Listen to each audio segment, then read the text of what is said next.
Hey guys, welcome back to the sixth and final lecture on the senses. We're going to be talking about the chemical senses. So, poor taste and smell are just kind of lumped together in their little chemical lump. What do we mean by chemical senses? Now, we've thus far been talking about the mechanical senses, and when we say mechanical senses, we mean that a physical force, okay, has to be applied in order for perception to happen. Okay, now when we're talking about chemical senses, when I say physical force, I mean there has to be some kind of physical force in the environment. So it has to be a sound wave, it has to be a light wave, it has to be pressure or pain, right? Those are all mechanical forces. Now we're talking about chemical forces and not necessarily forces. So, chemical interactions, chemical reactions, these are what are required for the percepts of taste and smell. Okay, so how do we get them? How do we get these reactions? So, let's start with taste, otherwise known as gustation. The functional utility is basically not eating things that will kill you. So you want to know that the thing that you put in your mouth just now is rotten as soon as possible. And the way that we do that is a chemical reaction as soon as it touches the body, right? The bumps all over your tongue are called papillae. They are not taste buds. They contain your taste buds. Okay, taste buds are located inside the papillae. They're these little tiny guys here. And if you blow this doohickey up here, we have a taste pore leading to a taste bud that contains microvilli and taste receptor cells. Okay, the taste receptor cells, the microvilli react to tastant molecules. Okay, tastant molecules dissolve in the saliva when we eat food. They stimulate the microvilli, which stimulates the cell, and each taste bud contacts the branch of a cranial nerve at its base. Okay, so you've got cranial nerve here,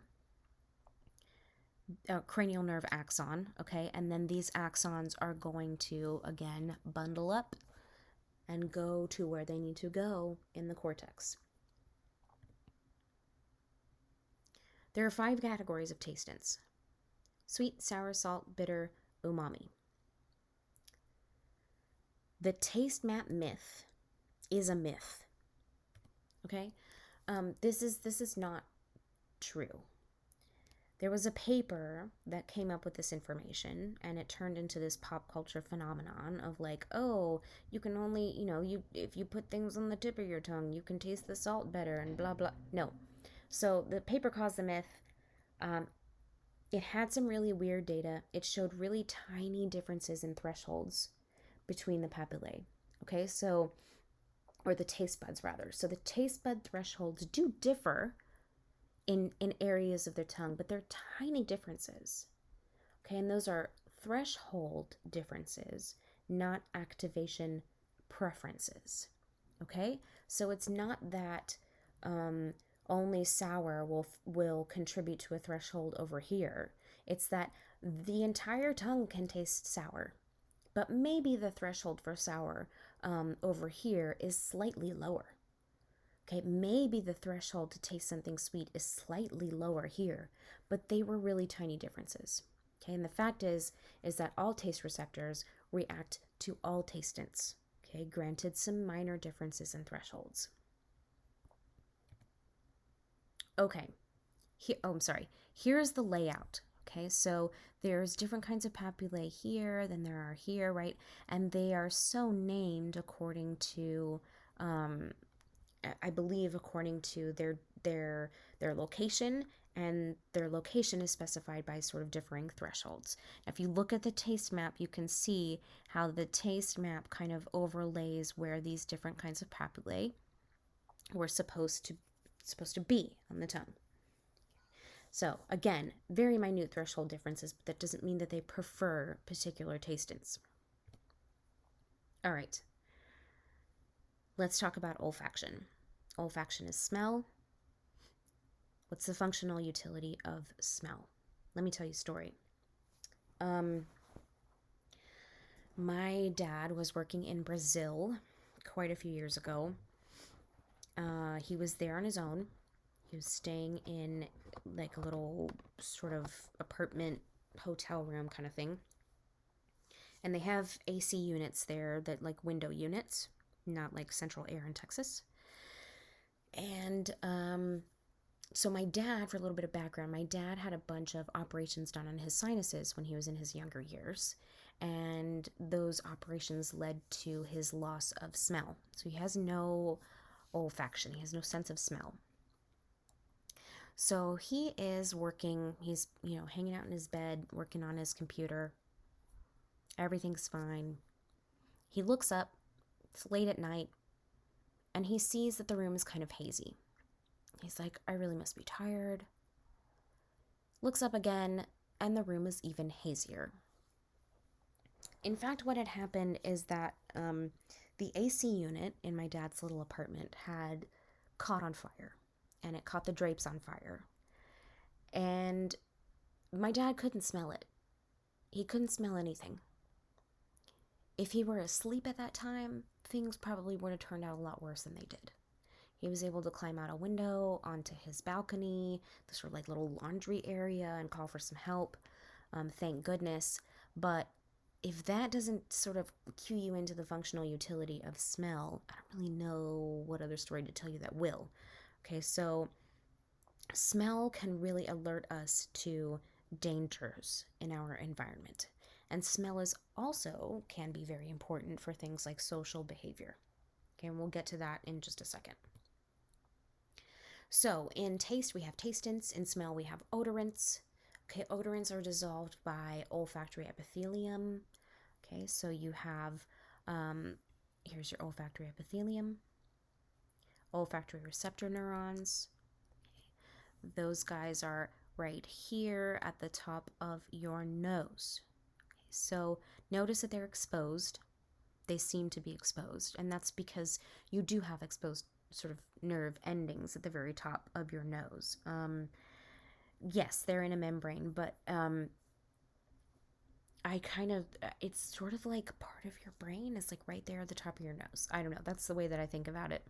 A little bit of an over exaggeration. But anyway, okay. So, olfactory receptor neurons feeding into the olfactory bulb. The olfactory bulb heads back to olfactory cortex. Okay. I just said all that. The olfactory cortex, okay, I want you to notice where it is located. Here's olfactory cortex. Now, your amygdala is here. Oh, these guys have them kind of, okay, so this might not be the best representation. They're a lot closer to one another than it seems like in here. Okay, so you have olfactory cortex here in temporal lobe. You've got your amygdala here. You've got hippocampal stuff going on here, which is why we get so many emotional memories associated with smells, right? They're close. Olfactory cortex is very close to the limbic system. That's your emotional center. And it's very close to areas associated with long-term memory formation. So that would be hippocampus, olfactory memory. Right. Emotional memories very much can associate with smells. So you walk into a bakery and you're like, holy crap, this smells like the way that my, insert relative's name here, their house used to smell when we would walk in and they were baking cookies. Okay. Social behavior. I said that one of the functional benefits of smell was for social behavior.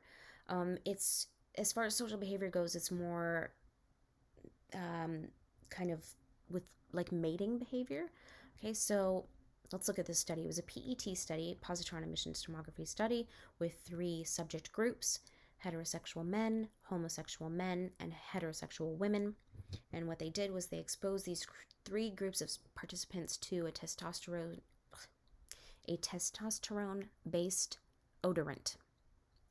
Now, testosterone is it is a dominant hormone in males, right? So you're presenting, basically we could think of it as a male hormone to these three different subject groups. Okay, and what we find is there's significant activation in the hypothalamus. Now, the hypothalamus, if you remember, is it's part of the endocrine system, and it has to do with hormones.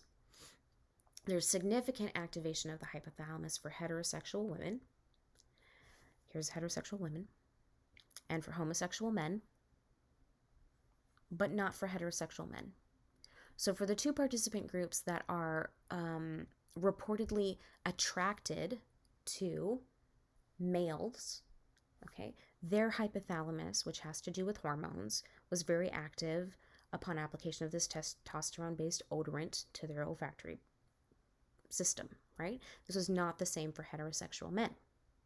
Okay, so just a demonstration of how olfaction plays into social behavior. So I guarantee that if you don't like the way that someone smells, you're probably not going to end up dating them for that long. So with that, we are done with sensation. We will be moving on to perception. I'm very excited about that because perception is like my thing. So I'll see you there.